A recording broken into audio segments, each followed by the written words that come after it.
The sound wasn't loud. That's the part nobody believes when I tell it.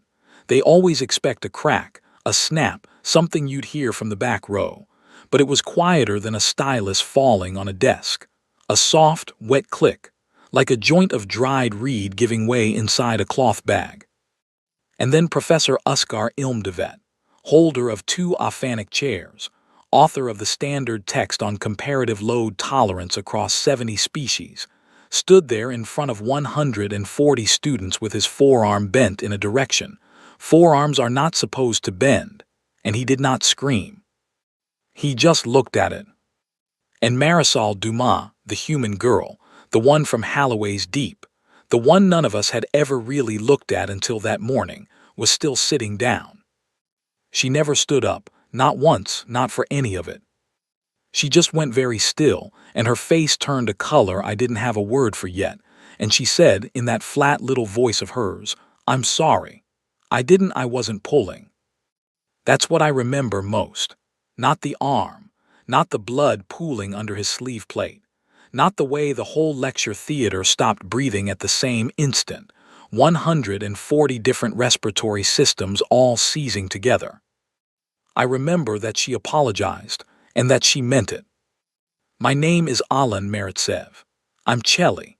My bones are hollow. My homeworld pulls at 0.6 standard, and the wind there is so gentle that we build our houses out of woven grass and nobody has ever bothered to invent a lock."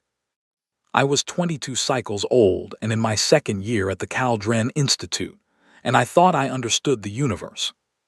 Let me tell you what I actually understood. Caldren hangs in the upper cloud shelf of a gas giant called Veth. If you've never seen it, imagine a great gray-gold wall of storm filling half the sky, always moving, always turning, and imagine a ring of white towers built out over nothing, tethered to nothing, held up by nothing but old confidence and older engineering. The Institute is 900 years old. It's the kind of place that has a word for the specific shade of light that comes through the East Arboretum at 4th Bell. That word is Seleth, and there's a poem about it, and every first year has to memorize the poem, and every first year hates the poem, and then some morning in their 4th year they walk through the Arboretum at 4th Bell, and they understand the poem, and they never mention it to anyone. That's Caldren. The gravity plating runs at 0.9 standard through most of the campus. It's a compromise. Nobody's comfortable. The Thren find it heavy. The Afin find it light and slightly insulting. My people manage, more or less, though I wore a support harness under my robes for the first 11 months and pretended I didn't. There were 19 species, enrolled the year this happened. 20 if you counted the human, which most people didn't. I want to be careful here. I want to be fair. Because the easy version of this story is the one where all of us were sneering monsters and Mari was a noble martyr and the professor was a villain who got what he deserved. That version gets told a lot. I've heard it told in taverns on 3 worlds by people who weren't there. It's a good story. It's clean. It's also a lie. The truth is that nobody at Caldren hated humans. Hatred takes effort. Hatred requires you to think about someone. What we did was file them. Humans were a footnote, a curiosity from the Rimward survey, a species out of a gravity well nobody sane would colonize, from a planet that the classification board had put in the Category 9 bracket Deathworld, environmental hostility index above threshold, unsuitable for sustained non-native habitation. 9 other worlds shared that bracket. 8 of them had no sapient life at all. The 9th had the Eogun, who are 11 meters long and eat rock. And then there was Earth. And Earth had produced a species that looked at a glance like a slightly overbuilt Thren. 2 arms, 2 legs, symmetrical face, soft skin, no plating, no spines, no venom, no shell. Nothing about them said Deathworld. Nothing about them said danger. That's the thing about humans that took us 400 years to understand. They don't look like what they are.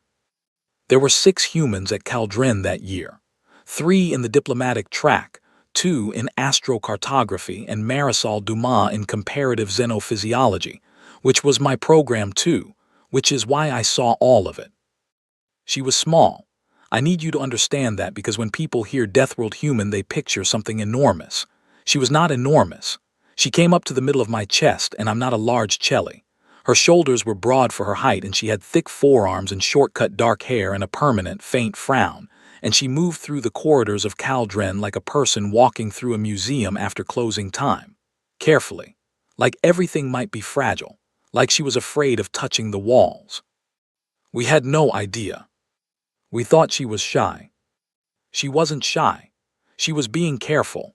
There is a difference, and the difference is roughly the same as the difference between a sleeping animal and a still one, and we didn't know it, and it cost Professor Ilmdevet his arm.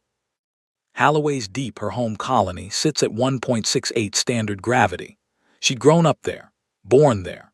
Her mother worked ore extraction. Her father ran a fungal farm under a dome. She'd never seen an unroofed sky until she was 6. When she was 9, a pressure seal failed in her sector, and she spent 40 minutes helping her father hand crank an emergency door, a door rated at 400 kilos of resistance, because the powered actuator had frozen. She mentioned that once, in passing, as a childhood anecdote, the way you'd mention a pet. I remember Thren's student named Civi Un laughing politely, because he thought it was a joke, because a Thren cannot exert 400 kilos of force with a machine, let alone with a hand crank and a 9-year-old. Mari didn't correct him, she just looked at her food. That was her always, she let things go, she let everything go. Professor Uskar Ilmdevet was not a cruel person. I want that on the record too, because I've seen what got written about him afterward, and most of it was written by people with an axe to sharpen. He was often. I've replayed 3.5 meters standing, arms with an extra joint between what you'd call the elbow and the wrist, so that when he gestured, and he gestured constantly, beautifully like a conductor, his arms made these long liquid curves through the air. He had a voice like water moving under ice. He'd been teaching comparative load tolerance for 60 years. Half the field's terminology was his. If you wanted to know how much strain a ver tendon could take before failure, you looked it up in Ilmdevet, 3rd edition, page 400 and something. He loved being right. That was his flaw. It wasn't ego exactly. It was that he'd spent 60 years being right, and it had never occurred to him that this was a habit rather than a law of nature. And he had a thing about humans. Not hatred, worse, he had a theory. His theory was that the human strength figures in the Rimward survey were inflated, contaminated data. He'd published on it. Twice. His argument was elegant, and honestly, from the outside, it looked reasonable. The survey teams had measured a small sample under field conditions, using calibrated equipment that had spent 9 months in a cargo hold. The numbers that came back said that an unaugmented adult human, from a high-gravity colony, could generate grip and torque forces in a range that the often associate with industrial machinery. Ilmdevet said, "No, that's a calibration error."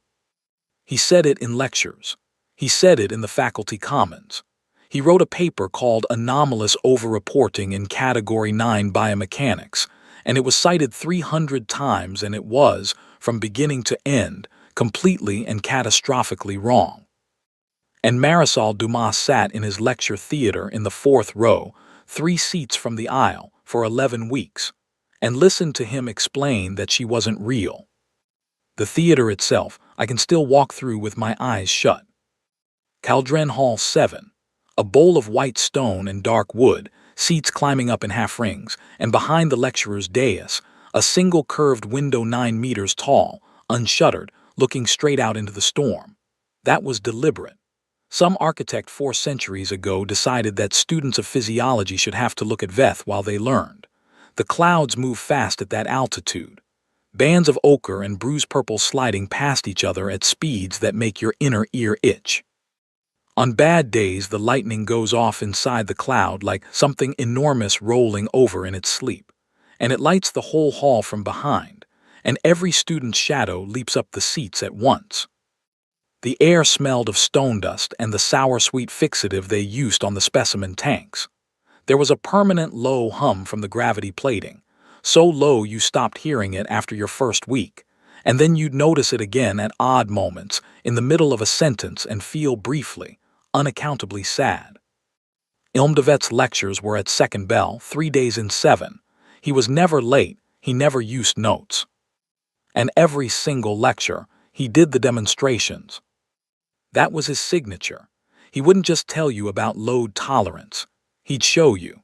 He'd bring a student down to the floor and put a resistance cuff on their arm and have the whole hall watch the numbers climb on the display board while the student pushed. He'd have a verse student crush a pressure gel to see the readout spike. He'd have a Thren try to bend a calibrated rod and fail, and then he'd bend it himself, and everyone would laugh and he'd laugh too, and it was, I have to be honest, it was good teaching. You remembered it. 60 years of students remembered it. He'd never once brought a human down to the floor. Not once in 11 weeks. I noticed. I don't know if anyone else did. But I sat 2 rows behind Mari, and I watched the back of her head every time he asked for a volunteer, and I watched her hand come up slow halfway, and I watched him look right past her every time at somebody else. He wasn't excluding her out of malice. He was excluding her because he didn't want the number. Now the build. 3 things happened before the arm, small things. Nobody thought they mattered. The first one was the tank. Week 6. Practical lab in the West Wing. 12 of us around a specimen station, and the specimen was a preserved eargun cartilage segment suspended in fixative. A cylinder of thick transparent composite about a meter tall, maybe 180 kilos with the fluid in it, sitting on a wheeled cart because you did not lift these things. You had a servoframe lift them. That was the rule. It was written on the cart in 3 languages. A Thren technician was moving the cart. The wheel caught a floor seam. The tank went over. And here's what I actually saw, and I've replayed it 1,000 times, and I still can't make my memory run slow enough to catch it. The tank tipped, and the fixative sloshed, and the whole mass of it began to fall toward a first-year Chelly girl. One of mine, hollow-boned, 41 kilos, who was crouched at the base of the cart reading a label. I was 3 meters away, and I didn't move. I had time to think she's going to die and no time to do anything about it. Mari was 4 meters away, on the other side. She caught it. Not gracefully. She got under it with her shoulder and both hands, and the mass drove her down onto one knee hard enough that the floor plate rang, and the fixative sloshed up and slopped over the rim and soaked her sleeve, and she made a small sound through her teeth. And then she stood back up with it, and put it on the cart, and stepped back. Silence.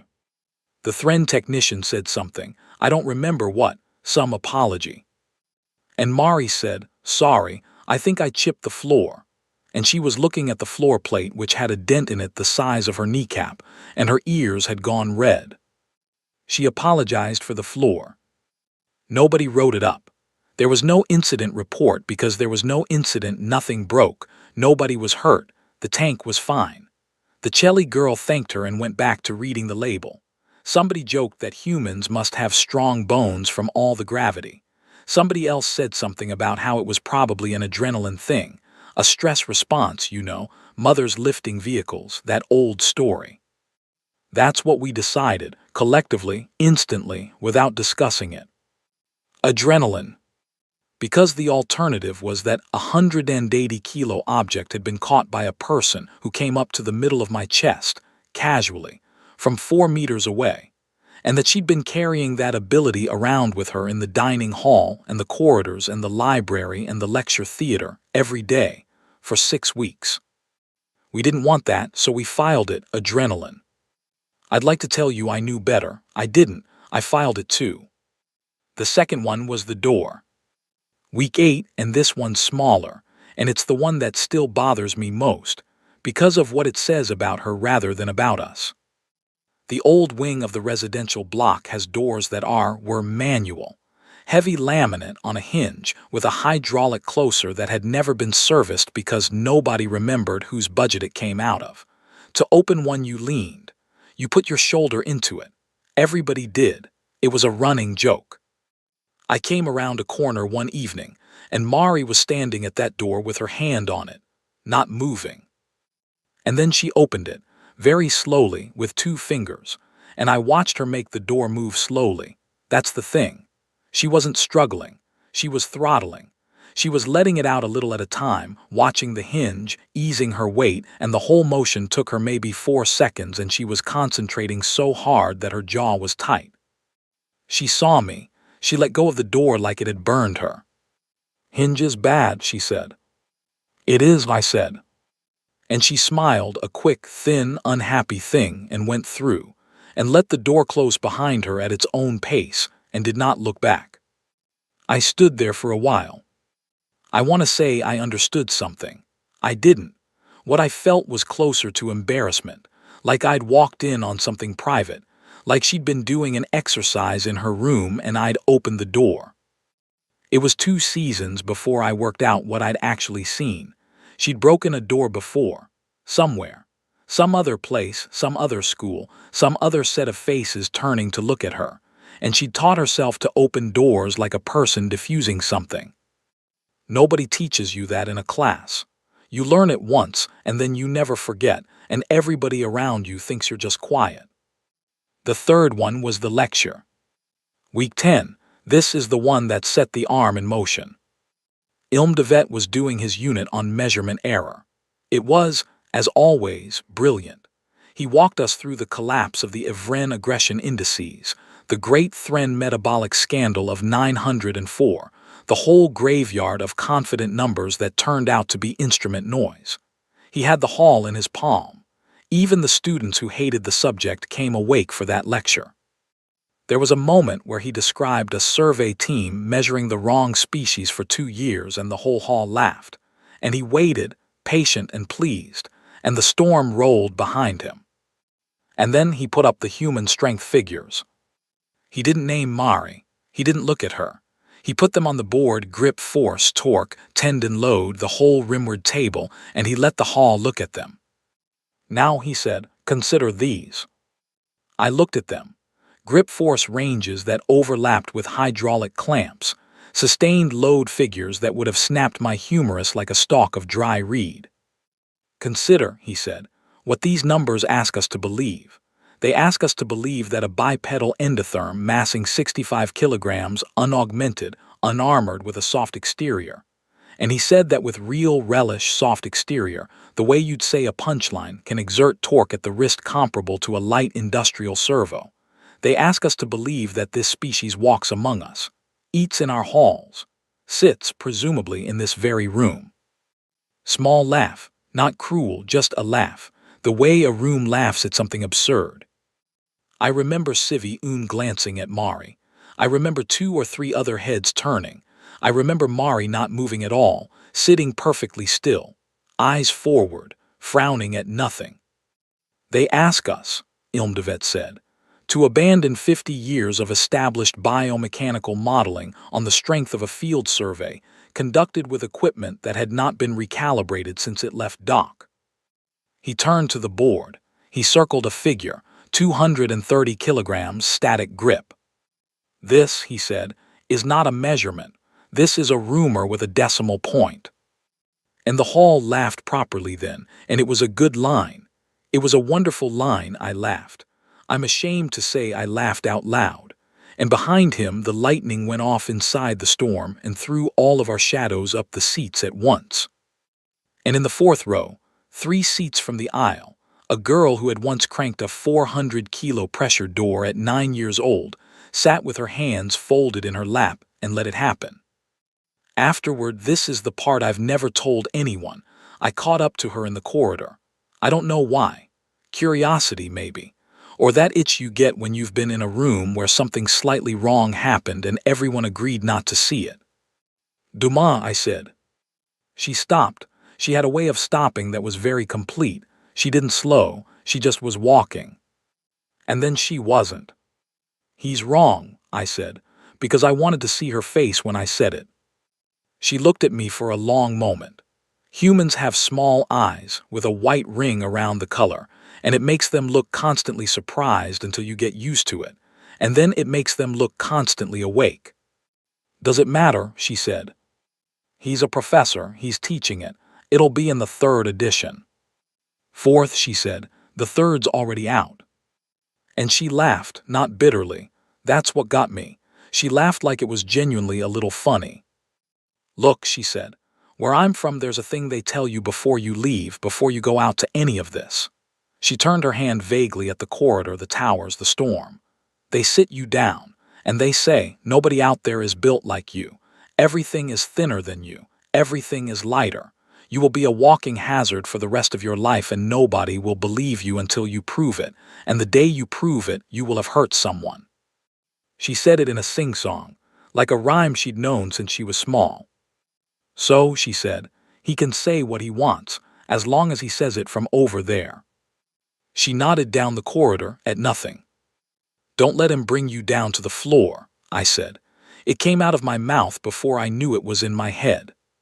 She looked at me again with those awake eyes.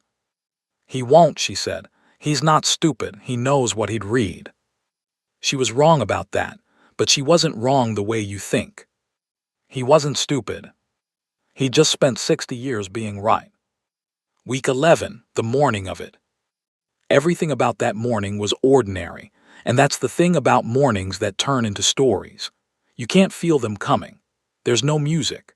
There's just the same corridor, the same smell of stone dust and fixative, the same low hum of the plating, the same crowd of half-awake students filing into Hall 7 with their tea and their styluses and their private disasters. I remember the storm was doing something unusual. There was a break in the upper band, a long, clean rift, and through it you could see down into the deeper layers of Veth where the clouds go the color of old copper. It was beautiful. Nobody looked at it. 300 or 400 people came into that hall and sat down, and not one of us looked at the window. I sat in my usual seat. Mari was already in hers. Fourth row, 3 from the aisle, her jacket folded over the seat back beside her, one hand around a cup of that human drink that smells like burnt earth. Ilmdevet came in at second bell, exactly the way he always did. His plating was polished. He'd been to a formal dinner the night before. There was a faculty ribbon still pinned at his shoulder, and he'd forgotten to take it off, and a couple of students smiled at that, and I remember thinking, with a kind of affection, he's a bit vain, the old man. He put his hands on the dais. Today, he said, we do something practical. A small stir, everyone liked practicals. Today we discuss the resistance differential, that is, what happens at the point where two organisms of dissimilar architecture attempt to occupy the same physical intention. He smiled. Often smile with the plates around the mouth. It's subtle, and you learn to read it. In simpler terms, what happens when one of you tries to move and one of you tries to stop them? He held up his hand, long ivory fingers, that extra joint. I will require a volunteer. 20 hands, 30. It was a good class. People liked being down on the floor with him. It was a story you told your family. He scanned the hall. And this is where it turns. This is where you can put your finger on the exact second, if you're the kind of person who wants to. His eye went across the fourth row, and it stopped. Because her hand wasn't up. She was the only one. In a hall of 140, hands up all over like a field of stalks, and there in the fourth row a small human girl with both hands wrapped around a cup, looking at the dais with an expression I can only describe as pleading. And he saw it. And something in him, some old, tired, 60-year-old reflex, some professor's instinct that says the one who doesn't want to answer is the one who must took over. Miss Dumas, he said. The hall's noise changed. It didn't stop. It changed. 200 small movements, heads turning. She didn't move. Miss Dumas, he said again, warmly. You have sat through 11 weeks of my discussion of your species' remarkable claimed capacities. It seems only fair that you be permitted to contribute. Somebody laughed. I want to find that person. I've wanted to find them for years. It was a nervous laugh, a filler, the kind that means nothing. It made everything worse. Mari set her cup down, very slowly. I'd rather not, sir, she said. I heard it from 2 rows back. It carried. She had a low voice and it carried the way stones carry. "Come now." "I'd rather not. There is nothing to fear. It is a simple demonstration," she said, and I remember every word, and so does everyone who was in that room. And if you ever meet one of us and ask, we'll all give you the same words. "It's not me I'm worried about." Silence. And that was the moment. Right there. That was the fork in the road, and there were 140 of us standing at it, and every single one of us went the wrong way. Because we laughed. Not all of us, but enough. Enough to make a sound. A ripple of it up through the half-rings, warm and disbelieving, the sound a room makes at a small creature saying something enormous. And I heard my own voice in it. My own laugh. I heard it come out of me, and I remember being surprised by it, the way you're surprised by your reflection in a dark window. She heard it too. I watched her hear it. I watched her shoulders come down about a centimeter, and her jaw set, and her chin lift, and her whole small, careful body make a decision that she had spent her entire life training herself never to make. She stood up. She walked down the aisle, 9 steps. Her boots made no sound on the stone. She'd learned that too, somewhere, some other place. And she stood in front of Professor Uskar Ilmdevet of the offing, in front of that 9-meter window with the copper clouds sliding behind it, and she looked up at him, 3.5 meters of ivory and authority, and she said something quietly that only the first 2 rows heard. Sivi Un was in the 2nd row. He told the inquiry what she said. "It's in the transcript." She said, "Sir, please pick someone else." And he laughed, kindly. Genuinely kindly. That's what nobody understands. He wasn't sneering, he was charmed. And he said, "Miss Dumas, I promise you, I have handled specimens far more dangerous than yourself. I need to stop here for a second. Because I've told this story enough times to know that this is where people lean forward. This is where they want the good part. And I understand. I do. There's something in all of us that wants to see the arrogant man get his lesson. But I was there, and I want to tell you what it was actually like, standing in that room, and it was not exciting. It was awful. Because from the second she came down that aisle, everyone in the front 4 rows stopped laughing. I don't know how to explain it. You couldn't see anything different about her. She was the same size, same jacket, same short dark hair. But there's an old Cheli word, Thesson, and it means the feeling you get in a room where a large animal has recently been. Not the animal, the room afterward, the way the air sits. She walked down the aisle, and the front of Hall 7 filled up with Thesson. And Ilmdevet, 3.5 meters tall, with his beautiful voice and his 60 years, felt nothing at all. He was thinking about his lecture. He was thinking about the point he was going to make. He set up the demonstration on the low table. A chair for her, the offing are courteous. He always seated volunteers, so they'd be at a workable height. A resistance cuff, the standard model, calibrated to 2,000 newtons, which was 3 times the highest reading he had ever recorded from a student. 3 times. He'd chosen that cuff deliberately. It was showmanship. He wanted the needle to sit low. He wanted to point at the low needle and say, "Look." She sat down. She put her hands in her lap, and she sat very straight, the way you sit in a medical bay when you know it's going to hurt. "Now," he said to the hall, and he was in his element, and his arms moved through those long liquid curves, and behind him the storm turned. "Miss Dumas is going to attempt to resist me. She will not attempt to push. She will only attempt not to move. This is important. Resistance is not force. Resistance is the refusal of force." He took her right wrist in his hand. I saw her look at his hand on her wrist, and I saw something cross her face that I have never been able to name. "She will hold," he said, "and I will apply gradual rotational load, and you will observe on the display here, if you would illuminate the board, you will observe the point at which her joint yields. This is not a contest, Miss Dumas. It is a measurement. Do not be alarmed when you yield. Everyone yields." She said, "Sir." "Yes." "Don't hold my wrist." He was already turning to the board. I beg your pardon. Hold the cuff, not my wrist. Her voice had gone very flat. It had gone somewhere else entirely. The cuff has a load release. Your hand doesn't. He turned back to her and smiled, and he patted her hand, and I swear on everything that this was a gentle gesture. This was an old man reassuring a nervous student. Miss Dumas, he said, I have taught for 60 years, please relax.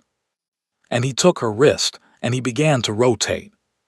Here's what a rotational load demonstration looks like from the 4th row of Hall 7. For the first 4 seconds, nothing. The professor's arm turning slowly, the student's arm turning with it. The needle on the display board doesn't move because there's no resistance yet. The student is just letting themselves be turned. At about second 5, the student engages. You see their shoulder drop, their elbow tucks, and the needle jumps, 200 newtons, 300, and everyone in the hall goes, oh, because you can see the effort now, you can see the student's face change. And then the professor increases load, and the needle climbs, and at some point, 500, 600, 800 if it's a ver and they've had breakfast. The student's wrist rolls over and they laugh in relief, and the hall applauds and everybody learns something about tendon geometry. That's what it looks like. Here's what happened. For the first 4 seconds, nothing. Her arm turned with his. She was letting him move it exactly the way you'd let a nurse move you. At second 5, she stopped it. The needle did not jump. The needle went to the top of the display and stayed there, and the display made a small, polite chime, because it had a chime for that, because someone 900 years ago had thought, what if the reading exceeds the instrument, and had put in a chime. 2,000 newtons, pegged. Ilmdevet's head turned toward the board. And this is the part I still see when I can't sleep. He didn't understand. I watched a great mind receive information and refuse it.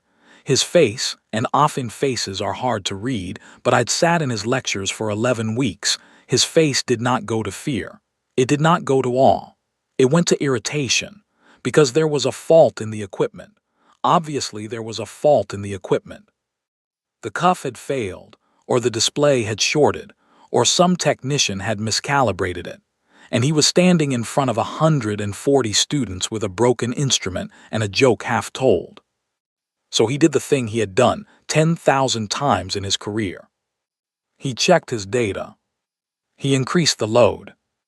Not to hurt her, to test the instrument, to see whether the needle would respond at all or whether it was simply stuck. It's what I would have done. It's what any of us would have done. It was, I want to be very clear, good scientific practice.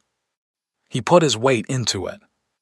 3.5 meters of offing, an arm with an extra joint and a species mean torque output that had been the standard against which everything else was measured for a century, leaned into the wrist of a girl from Holloway's Deep. And she didn't move. Not her wrist, not her arm, not her shoulder. Nothing.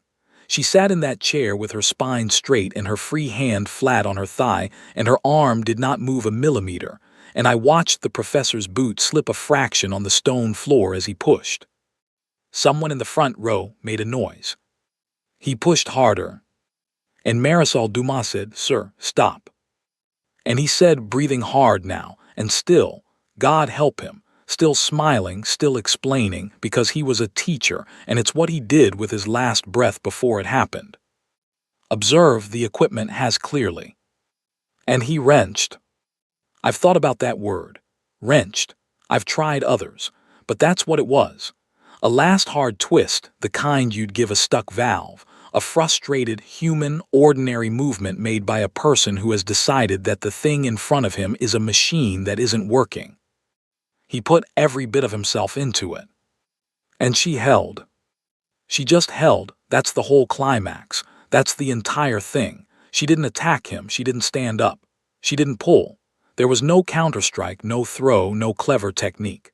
She sat in a chair and she did not move exactly as he had instructed her, exactly as he had explained to the hall. She will not attempt to push. She will only attempt not to move. She did what she was told.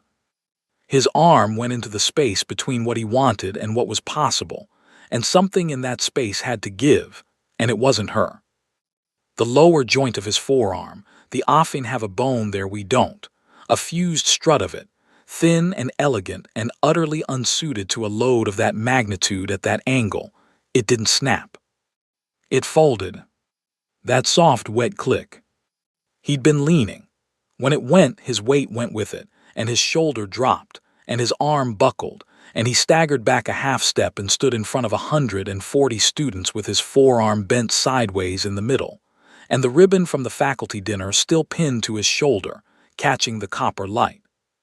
The display chimed again. Nobody had touched it. And Marisol Dumont was still sitting down. I want to describe the silence, but I'm not sure I can. Sound went away, not gradually, all at once like a door closing. The hum of the plating, the whisper of the storm, the little clicks and shifts of 140 bodies, gone.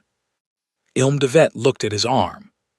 He turned it a little the way you'd turn a tool you just picked up, curious, almost interested. There was no scream. There was no pain on his face at all, not yet, because the mind takes a moment, the mind always takes a moment, and in that moment he was just a scientist looking at a novel result. And then he made a sound. I won't describe the sound. Mari came out of the chair, not up, not standing. She went down. She went down onto her knees on the stone in front of him with her hands up and open like someone surrendering. And she was saying, over and over, in a voice climbing higher with each repeat, I'm sorry, I wasn't pulling, sir. I wasn't pulling. I never moved. And that was true. That's the thing they put in the inquiry report, in the dry language of the medical board. And it's the only sentence in that entire document that ever made me cry.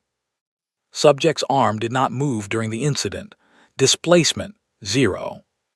0. He'd broken his own arm on her. What happened next was chaos, and I remember it in pieces. Sivi Un was on his feet shouting for a medical unit. Somebody spilled tea. I remember the smell of it, sharp and wrong. Somebody else was crying loudly, one of the Thren girls, a big hitching noise. The lightning went off inside the storm and threw all of our shadows up the seats, and I saw 140 silhouettes leap and freeze, and I thought, absurdly, this is the last time this hall will ever be the same. And in the middle of the floor, a girl on her knees. Nobody went to her. That's what I need you to understand. That's the thing I have to carry.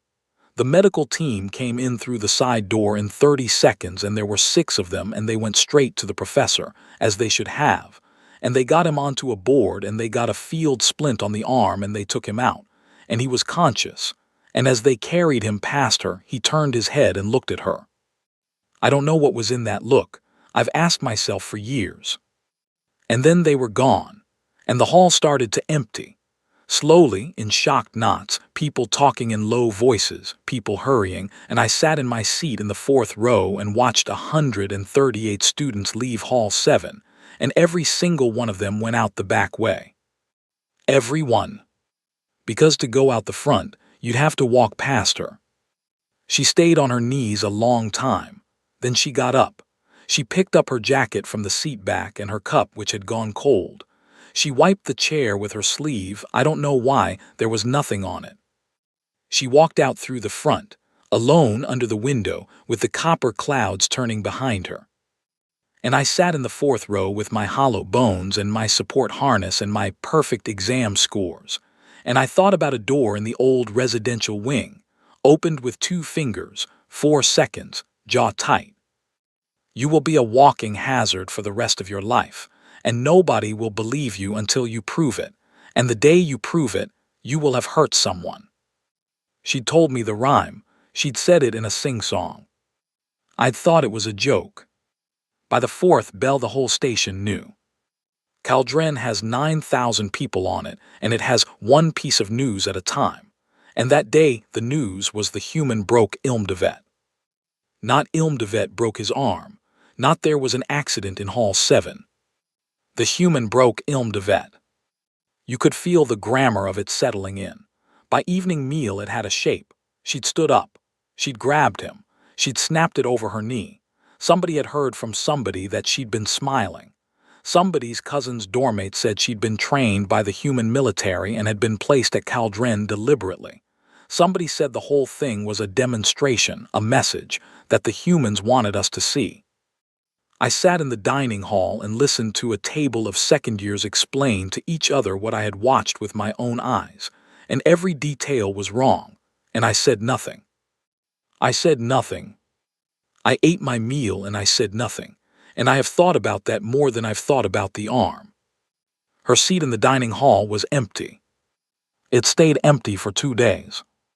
On the second night, the disciplinary board issued a notice of inquiry. Standard procedure for an injury involving students. It named her Marisol Dumas, second year, comparative xenophysiology, and it named the incident, and it listed the potential findings, and the last one on the list was serious bodily harm to faculty, intentional. Intentional. The maximum finding carried expulsion, permanent bar from all Concord academic institutions, and referral to the station magistrate. And underneath that, in small type, pending medical review, Professor U. Ilmdevet has been placed on leave. The institute expresses its confidence in his full recovery. I read that notice on the corridor board at second bell with about 40 other students. It was very quiet. Somebody behind me said, "Well," and didn't finish. And I thought about the transcript that hadn't been written yet, and about how it was going to say displacement, 0, and about how nobody in this entire station was going to believe it, because believing it would mean believing something none of us wanted to believe. That she had done nothing. That she had followed his instruction precisely. That the strongest thing in that room had been a girl sitting in a chair, holding still, doing her absolute level best not to hurt anybody, and that she had failed, and that the failing had cost her everything, and that she'd known it would, and she had walked down those 9 steps anyway because a room full of people laughed at her. I found her on the 3rd day. Not in her room, not in the library. She was in the gravity gym in the sublevels, the one nobody uses, the one calibrated for high-G rehabilitation. The plate was running at 1.68. The door was open. That should have told me something. She'd left the door open. She was sitting on the floor against the wall with her arms around her knees, in 1.68 standard, which for her was home, and the weight of it pressed on me from the doorway so hard my harness creaked, and I couldn't take a single step inside. She looked up. "Alan," she said. She had a way of saying names like she was checking they were still true. "They're calling an inquiry." "I know," she put her chin on her knees. "They sent me the notice. It has a really nice typeface." I stood in the doorway. The plating hummed. Somewhere above us, 9,000 people were telling each other a story that wasn't true. "I was there," I said. "I saw it." She looked at me for a long moment with those small, awake, white-ringed eyes. And she said, so gently that I've never gotten over it, "Alan, so did everyone.